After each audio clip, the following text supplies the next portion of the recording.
Well, tonight, bombshell claims from Houston's mayor accusing protesters outside his home of being paid by Iran. This as discussion dragged on over a law he proposed that would keep protesters away from people's homes. ABC 13's Shannon Ryan joins us live. And Shannon, you spoke to one of these protesters, so what are they telling you?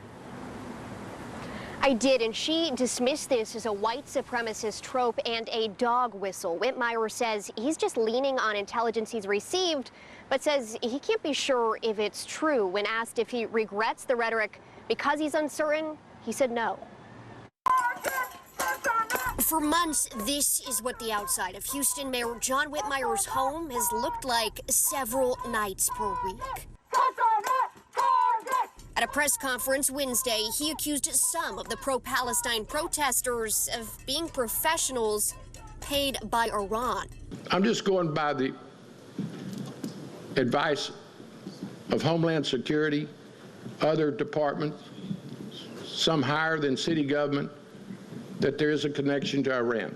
It's dangerous if it's true. Nishu Siddiqui, who's been organizing some of the protests outside Whitmire's home, as a founding member of Houston for Palestinian Liberation, says it's not true and that the rhetoric is dangerous. Invoking this white supremacist belief, this Orientalist caricature of people, is cartoonish, it's silly, and it's a cop-out. Whitmire made the claim while working to pass a law that would legally require protesters stay at least 200 feet from a, quote, targeted dwelling, which in this case would be his home. The proposal was ultimately sent to a council committee for further discussion. The children, the seniors in my neighborhood are not fine. So they'll go 200 feet away, and then they'll be in front of your neighbor's home, which will make the neighbors even more upset. Siddiqui says if the law passes, the group will just set up down the street, that she feels this is a personal attack from the mayor. This is an extension of a personal vendetta he has against us. There have been several groups that have been doing this for a long time. The anti-John Cornyn protests are a really good example, and up until this point, this has never been an issue. Whitmire says other elected officials and groups have approached him about the law, but requested anonymity. So this is not about John Whitmire. You don't have to worry about me, okay? It's people that don't want to be identified.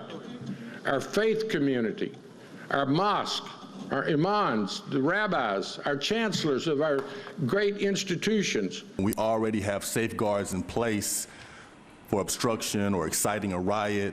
Whitmire says those safeguards aren't enough and pointed to other cities like Dallas that have passed similar legislation that's held up in court. This as several of his colleagues accused him of encroaching on the First Amendment for his own benefit. Jim Crow may be abolished. James Crow Esquire is alive and well. Shannon Ryan, ABC 13, Eyewitness News.